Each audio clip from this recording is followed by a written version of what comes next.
Syederalun air sungai di Desa Alulemirah, Kecamatan Indramayu, Aceh Timur berubah warna menjadi coklat yang diduga akibat tercemar limbah dari pabrik kelapa sawit atau PKS.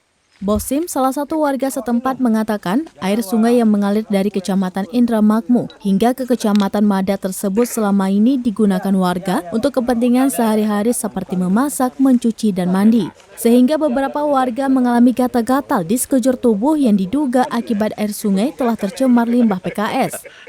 Pengamat lingkungan Muhammad Nuraki yang juga warga setempat mengatakan setahun terakhir sejak adanya PT Buga Palma Sejahtera atau BPS, air sungai diduga tercemari limbah, bahkan habitat banyak ditemukan mati.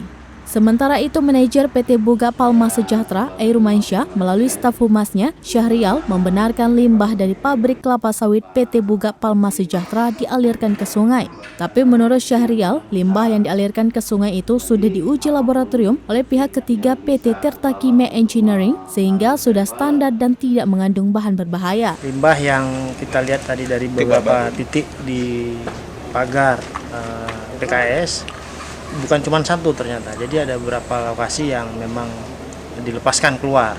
Harapan kami memang itu tidak di stop dan tidak boleh dibuang ke aliran sungai dengan alasan karena masih berbau dan berwarna hitam. Contoh sampel air limbah yang kita ambil dari sungai yang berasal dari PKS di Indramayu berwarna hitam dan masih berbau. Walaupun nanti setelah dihitung di lab memenuhi beberapa unsur, tapi kami masyarakat setempat sangat keras menolak dengan adanya limbah yang dibuang ke aliran sungai kami. Ya. Dari ID, Seni Henry, Serambion TV. Ada